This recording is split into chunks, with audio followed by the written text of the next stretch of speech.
Good morning, students. Today we are going to discuss about factor on which rate of reaction depends. Rate of reaction किन किन factors के ऊपर depend करते हैं वो आज अपन इस वीडियो में पढ़ने वाले हैं। तो आज का लेक्चर बहुत ही इंपॉर्टेंट और बहुत ही इंटरेस्टिंग होने वाला है।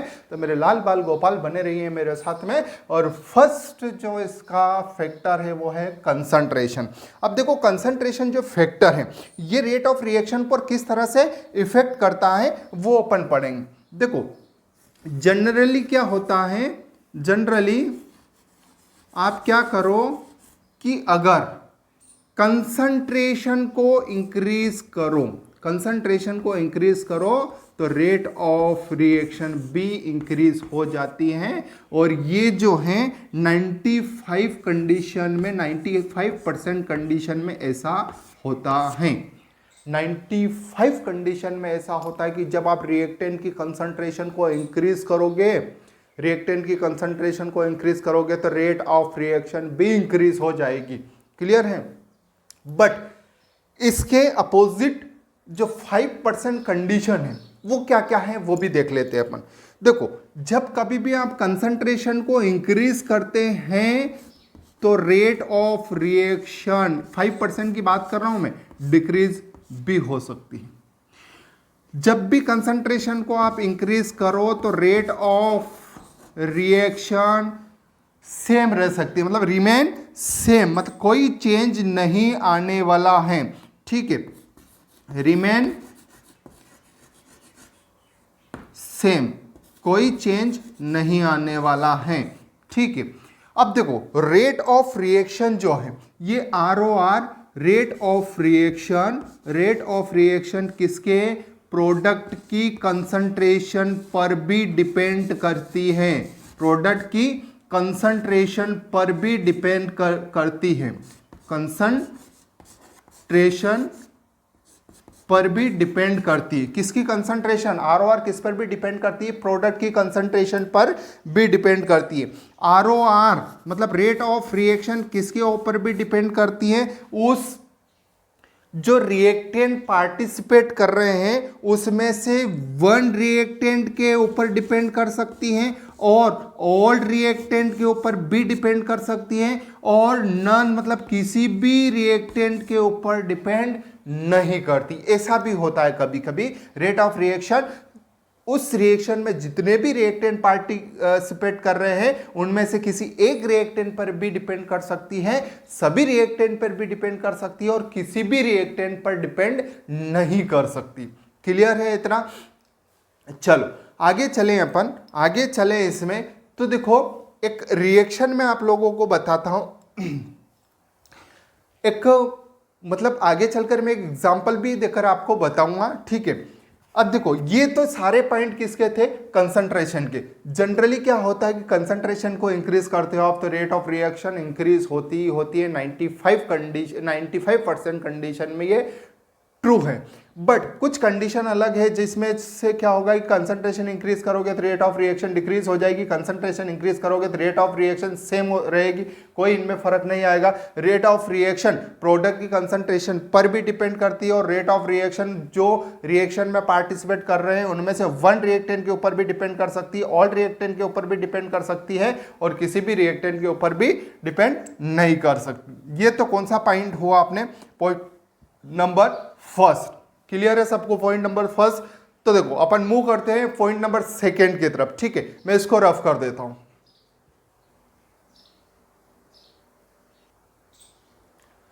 नेक्स्ट पॉइंट है अपना टेम्परेचर। देखो टेम्परेचर में क्या इफेक्ट आएगा, जनरली जब कभी भी आप टेम्परेचर को इंक्रीज करोगे तो रेट ऑफ रिएक्शन भी इंक्रीज हो जाएगी।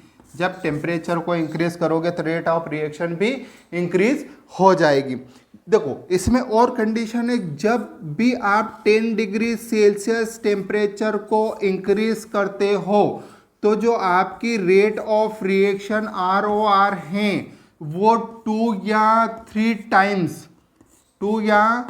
3 टाइम इंक्रीज हो जाएगी। ठीक है, जो रेट है अगर आप टेम्परेचर को कितने 10 डिग्री सेल्सियस इंक्रीज कर रहे हो तो जो रेट ऑफ रिएक्शन अभी जो चल रही है उसकी या तो डबल हो जाएगी या फिर कितने 3 टाइम्स हो जाएगी। ठीक, तो जब कभी भी आप 10 डिग्री टेम्परेचर को इंक्रीज करते हो तो रेट ऑफ रिएक्शन 2 या 3 टाइम इंक्रीज हो जाती है। ठीक है, इसका एक अच्छा सा एग्जाम्पल है, वो है आपका आर्हेनियस इक्वेशन का। किसका है? आर्हेनियस इक्वेशन का। आर्हेनियस इक्वेशन का। अब ये आर्हेनियस इक्वेशन क्या है? देखो, आर्हेनियस ने इस टेम्परेचर और कंसंट्रेशन से रिलेटेड एक इक्वेशन दी थी जिसे बोलते हैं अपन आर्हेनियस इक्वेशन। ठीक, अब ये आर्हेनियस इक्वेशन क्या है? ये है के इक्वल टू, फिर आगे चले अपन तो ए ई और इसकी पावर है ई ए माइनस का ई ए अपॉन आर टी। ये क्या है? ये क्या है? Arrhenius equation. और इसको अपन डिटेल में पढ़ने वाले हैं, इसको अपन डिटेल में पढ़ने वाले हैं आर्हेनियस इक्वेशन को। टेम्परेचर का क्या इफेक्ट होता है रेट ऑफ रिएक्शन पर, तो इसको अपन डिटेल में पढ़ने वाले हैं। बहुत ही इंटरेस्टिंग है आर्हेनियस इक्वेशन भी, तो इसको भी अपन डिटेल में पढ़ने वाले हैं। ठीक, ओके। अच्छा, ये तो पॉइंट हो गया अपना कौन सा? Effect of temperature on rate of reaction. अब देखो नेक्स्ट अपन जो पॉइंट पढ़ेंगे वो कौन सा है अपना? ये है, ये पॉइंट नंबर कौन सा था? सेकेंड। अब थर्ड नंबर का पॉइंट पढ़ेंगे अपन कैटलिस्ट। क्या पढ़ेंगे? कैटलिस्ट। अब देखो कैटलिस्ट क्या करते हैं? कैटलिस्ट जो है किसी भी रिएक्शन की रेट ऑफ रिएक्शन को इंक्रीज भी कर सकते हैं और रेट ऑफ रिएक्शन को क्या कर सकते हैं? डिक्रीज भी कर सकते हैं। रेट ऑफ रिएक्शन मतलब रिएक्शन की जो रेट है उसको इंक्रीज भी कर सकते हैं और रिएक्शन की जो रेट है उसको डिक्रीज भी कर सकते हैं। ठीक है। अच्छा, ये इंक्रीज और डिक्रीज को एक अपन एक ग्राफ से समझते हैं। ये मैं आपको एक ग्राफ यहाँ पर बता रहा हूँ। ठीक है, ये आपका एक ग्राफ है। मान लो कि ये इसकी क्या है? ये जो है उसकी एक्टिवेशन एनर्जी। किसी भी रिएक्टेंट को प्रोडक्ट में चेंज करने के लिए कुछ एनर्जी की रिक्वायर्ड रहेगी, तभी जाकर वो रिएक्टेंट प्रोडक्ट फॉर्म करेगा। कुछ ना कुछ एनर्जी अपने को देना पड़ेगी, तब जाकर वो रिएक्टेंट क्या फॉर्म करेगा? प्रोडक्ट फॉर्म करेगा। ठीक है, तो ये अपनों ने क्या उसकी एक्टिवेशन एनर्जी में मान ली है ना। रिएक्टेंट को प्रोडक्ट में फॉर्म करने के लिए जितनी एनर्जी की रिक्वायर्ड रहती है उसे बोलते हैं अपन उसकी एक्टिवेशन एनर्जी। ठीक है, तो ये क्या है कि ये इस रिएक्टेंट की एक्टिवेशन एनर्जी है। ठीक, तो अब देखो ये क्या करते हैं? ये जो कैटलिस्ट है ये क्या करते हैं कि इसकी एक्टिवेशन एनर्जी को क्या कर देते हैं? कम कर देते हैं। एक्टिवेशन एनर्जी को कम कर देते हैं। ठीक है, एक्टिवेशन एनर्जी को कम कर देते हैं मतलब अब जो है अपने को कम एक्टिवेशन एनर्जी की रिक्वायर्ड रहेगी इस रिएक्टेंट से प्रोडक्ट को फॉर्म करने के लिए। ठीक, एक एग्जांपल लेता हूं मैं। एक एग्जांपल लिया है मैंने SO2 प्लस ये क्या है? ये ले लिया है मैंने O2। क्या लिया है? SO2 प्लस O2 लिया है। अब देखो ये आपस में रिएक्शन करके क्या बना लेंगे? SO3 बनाते हैं। क्या बनाते हैं? SO3 बनाते हैं। बट ये ऐसे ही नहीं बनाते, इसके लिए एक अपने को कैटलिस्ट क्या NO की रिक्वायर्ड रहेगी। ठीक है, NO की ये NO क्या है? एक कैटलिस्ट है। ठीक, अब देखो ये देखा गया इस रिएक्शन में कि जो ROR है वो इक्वली प्रोपोर्शनल होती हैं किसके? NO के इक्वली प्रोपोर्शनल होती है। मतलब इनके ऊपर डिपेंड नहीं करती। ये किसके ऊपर डिपेंड कर रही है? इसके ऊपर डिपेंड कर रही है। इससे ये प्रूफ होता है कि ये क्या कर रहे हैं? ये कैटलिस्ट क्या है? किसी भी रिएक्शन की रेट को या तो इंक्रीज कर सकते हैं या फिर क्या कर सकते हैं? डिक्रीज कर सकते हैं। अब पहले क्या है कि ये दोनों फॉर्म करने के लिए इन दोनों रिएक्टेंट से ये फॉर्म करने के लिए अपने को बहुत ज़्यादा एक्टिवेशन एनर्जी की रिक्वायर्ड रहती है। जैसे ही अपनों ने ये यूज़ किया तो अब अपने को बहुत कम एक्टिवेशन एनर्जी की रिक्वायर्ड रहती है। ठीक है, तो इस तरह से क्या है कैटलिस्ट किसी भी रिएक्शन की रेट को इंक्रीज कर सकते हैं या फिर डिक्रीज कर सकते हैं। क्लियर है? ओके, मैं इसको रफ कर देता हूं।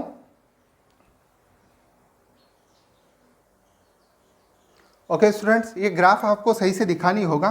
तो इस तरह से ये ग्राफ है ना, पहले इसकी एक्टिवेशन एनर्जी इतनी थी और बाद में इसकी एक्टिवेशन एनर्जी इतनी रह गई जब अपनों ने कैटलिस्ट को यूज़ किया। तो बहुत ही इंटरेस्टिंग चल रहा है आज का वीडियो मेरे लाल बाल गोपाल, बने रहिए मेरे साथ में।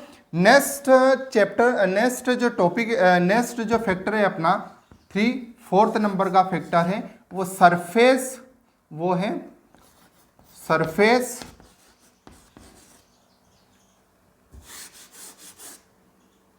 surface of reactant,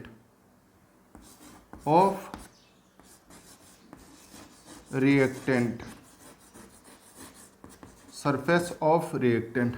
देखो इसको ध्यान से समझना, अच्छे से समझना। ये मैं क्या है कि एक चौक लेता हूँ, ठीक, इसको वाटर में डिसोल्व करता हूँ।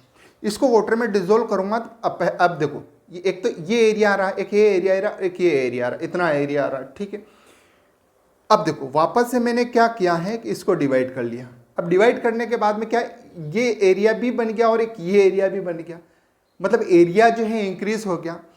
तो रेट ऑफ रिएक्शन जो है रिएक्टेंट के सरफेस एरिया पर डिपेंड करती है, मतलब सरफेस एरिया जितना ज़्यादा होगा रेट ऑफ रिएक्शन उतनी ही ज़्यादा होगी।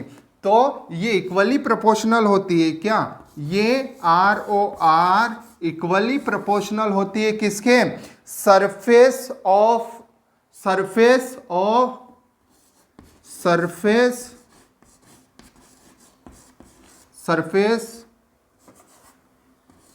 एरिया ऑफ रिएक्टेंट,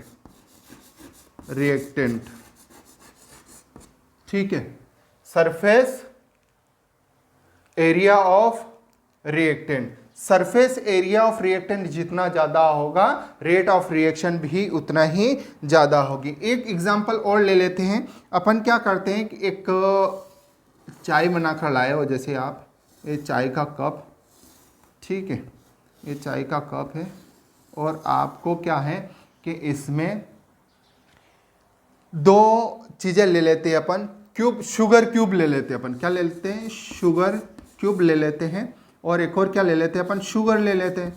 शुगर मतलब जिसका बारीक पीसा गया हो, जिसको पाउडर ऑफ शुगर ले लेते हैं अपन, क्या ले लेते हैं, पाउडर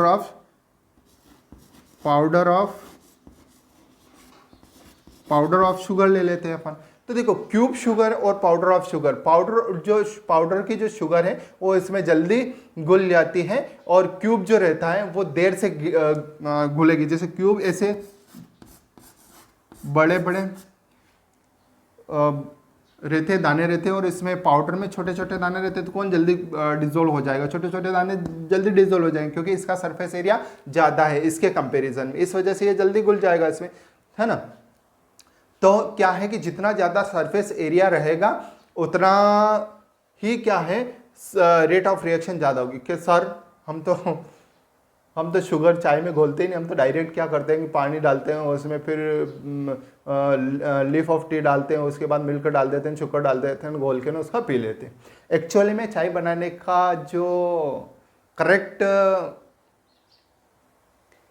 मेथड है वो ये है कि आप पानी डालो, चाय पत्ती डालो, बस उसको बॉईल कर लो, मिल्क को अलग से बॉईल कर लो और शुगर का पाउडर रखो। अब अपने अपने हिसाब से जितना मिल्क, एक कप मिल्क में कितनी चाय चलेगी या फिर अब कितने चम्मच शुगर चलेगी, तो इस तरह से उसका जो मेन मेथड है उसकी ये है चाय की। पर अपन लोग तो अपन किसी से कम है क्या, हाँ, अंग्रेजों की ऐसी की तैसी कर दी अपनों ने, ठीक है।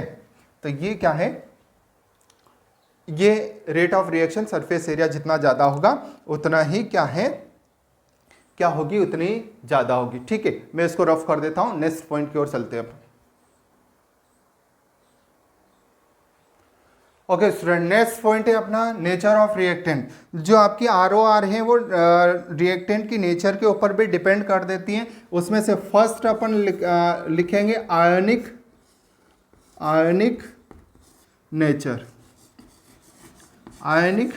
नेचर। अब देखो इस आयोनिक नेचर में क्या है कि एक रिएक्शन लेते हैं अपन, एक रिएक्शन ले ली अपनों ने, फॉर एग्जांपल अपनों ने रिएक्शन ली है NaCl प्लस AgNO3। अब देखो NaCl और AgNO3। Na पर कौन सा चार्ज है यहाँ पर? Na पर पॉजिटिव चार्ज है, Cl पर कौन सा चार्ज है? नेगेटिव। Ag पर कौन सा चार्ज है? पॉजिटिव। और NO3 पर कौन सा चार्ज है? नेगेटिव चार्ज है। अब ये प्रोडक्ट फॉर्म करेंगे, प्रोडक्ट फॉर्म करेंगे तो ये Na क्या बना लेगा? NO3 और Ag क्या बना लेगा? Cl। ठीक है, ये फॉर्म हो जाएगा NaNO3 प्लस एक और क्या फॉर्म हो गया? AgCl फॉर्म हो गया। क्या फॉर्म हो गया? AgCl फॉर्म हो गया। अब देखो ये कौन सी आयोनिक रिएक्शन है, और आयोनिक रिएक्शन में क्या है, कोई भी बॉन्ड न तो ब्रेक करना पड़ेगा अपने को और नहीं न्यू बॉन्ड अपने को फॉर्म करना पड़ेगा। तो ये क्या है कि ये रिएक्शन बहुत ही जल्दी, बहुत हाई स्पीड पे हो जाती है, तो इसकी रेट भी कैसी रहती है? बहुत हाई रहती है। बट इसके अपोजिट अपन सेकेंड पॉइंट देखें। सेकेंड पॉइंट क्या देखें अपन? कोवेलेंट नेचर अपन देखें।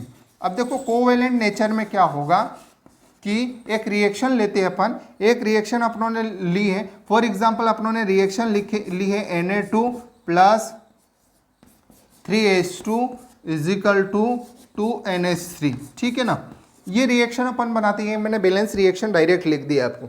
अब देखो इसमें क्या करना पड़ेगा, ये नाइट्रोजन के बीच में कौन सा बॉन्ड है? ट्रिपल बॉन्ड है। यहाँ पर हाइड्रोजन और हाइड्रोजन के बीच में बॉन्ड है, और यहाँ पर नाइट्रोजन और हाइड्रोजन के बीच में इस तरह से बॉन्ड है। तो पहले अपने को क्या करना पड़ेगा कि ये बॉन्ड ब्रेक करना पड़ेगा, फिर ये बॉन्ड भी ब्रेक करना पड़ेंगे, फिर ये बॉन्ड फॉर्म करेंगे। तो इसमें बहुत ज़्यादा टाइम लगेगा अपने को।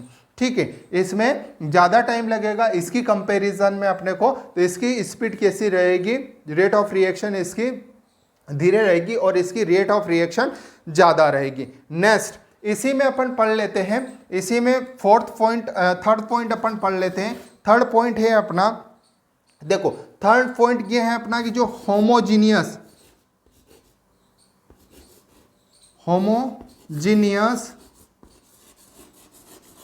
सॉल्यूशन है या रिएक्टेंट है, और एक और कौन सा होता है? हेटेरोजीनियस। कौन से? हेटेरोजीनियस। एक तो होमोजीनियस होते हैं और एक हेटेरोजीनियस होते हैं। होमोजीनियस में क्या है? सब एक जैसे रहते हैं। ठीक है, एक जैसे रहते हैं, जिससे इनकी रेट ऑफ रिएक्शन क्या रहती है? ज़्यादा रहती है किसकी कंपैरिजन में? हेटेरोजीनियस में, क्योंकि ये अलग अलग स्टेट में प्रेजेंट रहते हैं और ये सभी सेम स्टेट में प्रेजेंट रहते हैं। इस वजह से इसकी जो रेट ऑफ रिएक्शन है वो फास्ट होगी किसके कंपैरिजन में? इनकी कंपैरिजन में ये फास्ट होगी। ठीक है, आर किसके ऊपर भी डिपेंड करता है? ये डिपेंड करता है, इक्वली प्रोपोर्शनल होता है स्टेबिलिटी ऑफ प्रोडक्ट। किसके ऊपर डिपेंड करता है? Stability of product. यहाँ पर मैं आपको समझा देता हूँ अच्छे से। एक एग्जांपल लिया है मैंने, क्या? CH3COOH। अब इसको अपन ब्रेक करते हैं तो ये बनेगा CH3COO माइनस प्लस क्या बनेगा? H plus. ठीक है, एक और लेते हैं अपन HCHO। ठीक है, क्या लेते हैं अपन? HCOOH। क्या लेते हैं अपन? HCOOH लेते हैं अपन। अब इसको अपन क्या करेंगे? ब्रेक करेंगे तो ये बनेगा HCOO माइनस और प्लस में क्या बच जाएगा? H plus. देखो कौन सी रिएक्शन इसमें फास्ट होगी? जिसमें प्रोडक्ट जो है स्टेबल होगा। और स्टेबल प्रोडक्ट कौन होगा? इन दोनों में से स्टेबल प्रोडक्ट क्या होगा? अपनों ने पढ़ा है, यहाँ पर CH3 ग्रुप प्रेजेंट है, CH3 ग्रुप प्रेजेंट है। तो देखो इस पर क्या है? माइनस चार्ज है और इस पर माइनस चार्ज है। ये कोई भी अपने ऊपर चार्ज नहीं रखना चाहता। कोई भी जो प्रोडक्ट है या कोई भी कंपाउंड है अपने ऊपर चार्ज नहीं रखना चाहता, तो ये दोनों भी अपने ऊपर चार्ज नहीं रखना चाहते हैं। देखो अब इसमें CH3 ग्रुप क्या है? इलेक्ट्रॉन डोनेटिंग ग्रुप है। इलेक्ट्रॉन डोनेटिंग ग्रुप है, तो ये इधर क्या करेगा? इलेक्ट्रॉन डोनेट करेगा। तो यहाँ पर जो माइनस चार्ज ये कम हो जाएगा। बट यहाँ पर कोई भी इलेक्ट्रॉन डोनेटिंग ग्रुप नहीं है, तो ये यहाँ से इलेक्ट्रॉन इतने यहाँ से डोनेट नहीं कर पाएगा। ठीक है, तो ये क्या है? थोड़ा स्टेबल है इसकी कंपैरिजन में। तो प्रोडक्ट की स्टेबिलिटी के ऊपर भी डिपेंड करता है। अगर प्रोडक्ट स्टेबल फॉर्म हो रहा है तो रेट ऑफ रिएक्शन भी क्या होगी? फास्ट होगी। नहीं तो रेट ऑफ रिएक्शन भी कैसी होगी? फास्ट नहीं होगी। क्लियर है इतना सब लोगों को? ठीक है स्टूडेंट, ओके।